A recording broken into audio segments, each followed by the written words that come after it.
Halo semua, Assalamualaikum warahmatullahi wabarakatuh. Perkenalkan, saya Suslinda Rahayu dengan NIM A1E119105, mahasiswa Prodi Bimbingan Konseling Universitas Jambi. Di sini saya sebagai moderator dari kelompok 2 mata kuliah Instrumentasi dalam Konseling 2 dengan dosen pengampu Dr. Andus Akmal Suca, MPD, dan Ibu Marlita Andika Rahman, SPC MPC Psikolog. Dan sebelumnya saya akan memperkenalkan anggota kelompok saya terlebih dahulu, yaitu yang pertama ada Muhammad Alfian dengan NIM A1E119115, dan yang kedua ada Febri Audila dengan NIM A1E119104 sebagai pemateri. Dan yang ketiga, saya sendiri Suslinda Rahayu dengan NIM A1E119105 sebagai moderator. Dan yang keempat ada Rahmayada dengan NIM A1E119065 sebagai pemateri. Dan yang kelima ada Raden Ajeng Rafika dengan NIM A1E119070 sebagai pemateri. Dan yang keenam ada Rosita Dewi dengan NIM A1E119035 sebagai pemateri. Dan yang ketujuh Wahyu Fitriana dengan NIM A1E119044 sebagai pemateri. Dan selanjutnya masuk ke materi. Yuk kita simak materinya. Dengerin ya penjelasannya. Konsep minat. Pengertian minat menurut Harlock 1996. Minat diartikan sebagai sumber motivasi yang akan mengarahkan seseorang pada apa yang akan mereka lakukan bila diberi kebebasan untuk memilihnya. Bila mereka melihat sesuatu itu mempunyai arti bagi dirinya, maka mereka akan tertarik terhadap sesuatu itu yang pada akhirnya nanti akan menimbulkan kepuasan bagi dirinya.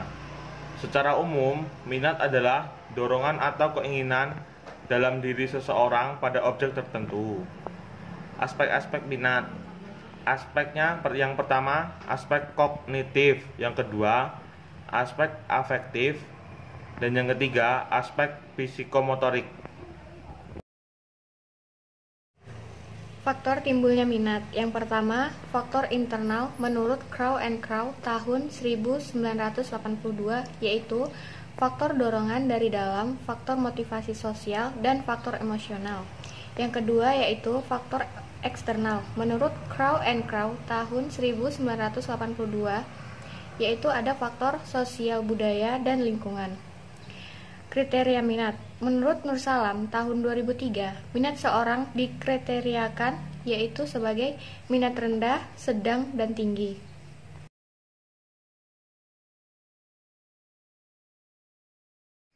Dan materi yang selanjutnya ada tes minat.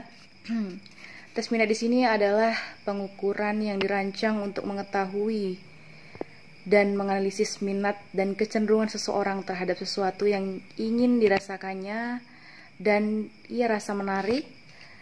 Nah, tes minat di sini maksudnya adalah di mana seseorang diuji agar dapat menyesuaikan dirinya terhadap minat dan keinginan yang ia rasakan. Adapun penerapan hasil tes minat dengan cara yang pertama yakni adalah konseling karir, dan yang kedua konseling pekerjaan, dan yang ketiga penjuruan siswa. Baiklah, Assalamualaikum warahmatullahi wabarakatuh. Saya Rahmayada akan melanjutkan penjelasan sebelumnya, yaitu jenis-jenis tes minat.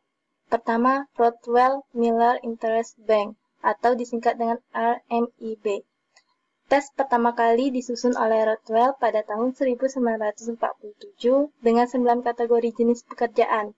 Lalu, tahun 1958 diperluas oleh Kenneth Miller menjadi 12 kategori jenis pekerjaan.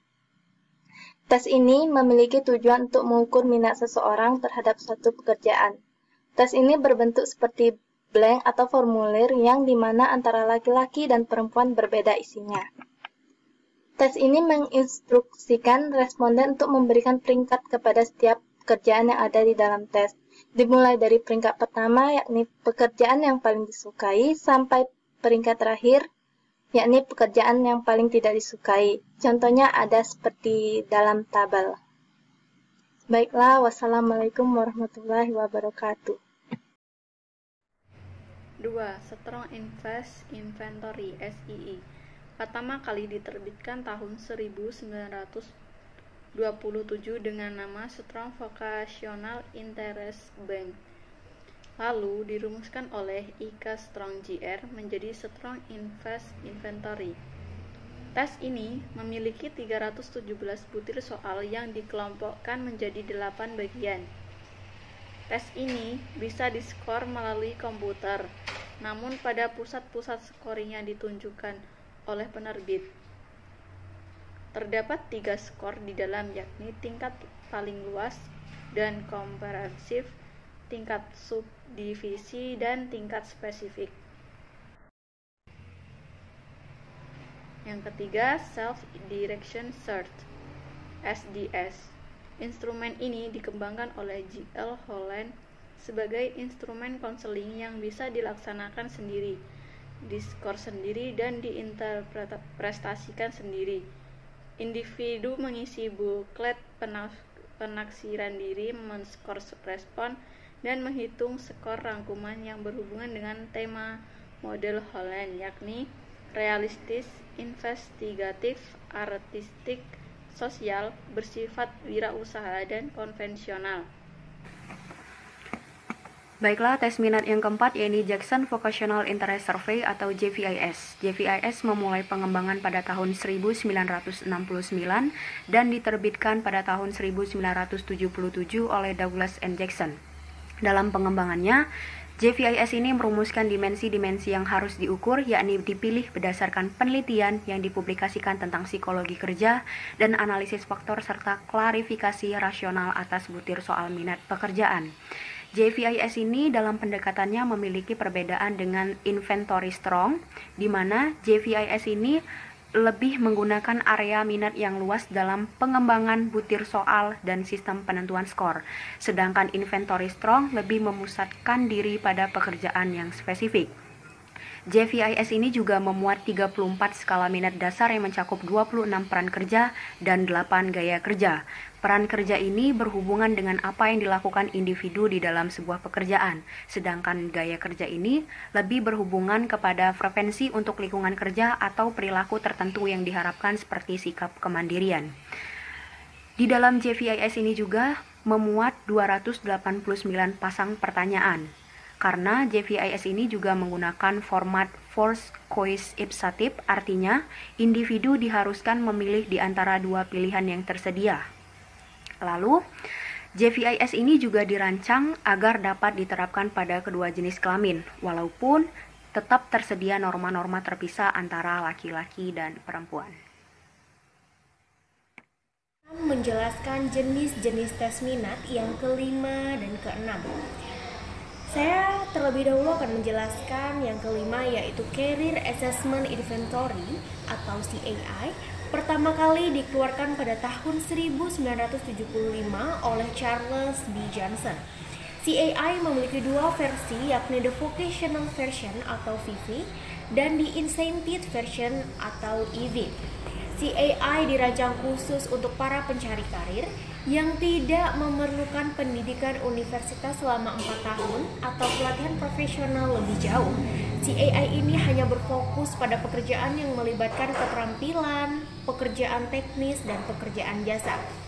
Jadi dapat kita tarik kesimpulan bahwa CAI ini hanya fokus pada keterampilan atau potensi yang dimiliki oleh seorang peserta didik atau seorang klien tersebut, tanpa harus si peserta didik itu menempuh pendidikan selama 4 tahun atau S1 dan pelatihan profesional lebih jauh. Nah, selanjutnya itu ada tes Kuder. Tes Kuder ini diterbitkan pada tahun 1939 oleh George Frederick Kuder. Tes ini terdiri dari sebuah buku berisi pertanyaan dan lembar jawaban. Memiliki jumlah total 168 pertanyaan dengan 3 pilihan pada setiap pertanyaannya. Tes ini tersedia dalam 3 format, yakni yang pertama itu ada pencil and paper yang dinilai oleh tester itu sendiri. Yang kedua ada pencil and paper yang dikembalikan pada penerbit untuk dinilai. Dan yang ketiga ada Internet Based Inventory. Tes ini dapat digunakan pada tingkat umur yang berbeda, yakni Kudar General Interest Test untuk anak usia 6-12 tahun dan Kudar Occupational Interest Survey untuk usia dewasa. Nah, itulah penjelasan dari kelompok kami materi tentang konsep minat. Semoga teman-teman dapat mengetahui dan dapat memahami materi yang kami sampaikan. Karena kebenaran hanyalah milik Allah Subhanahu wa Ta'ala dan kesalahan datangnya dari kami, saya sebagai moderator mohon undur diri. Saya akhiri, wassalamualaikum warahmatullahi wabarakatuh.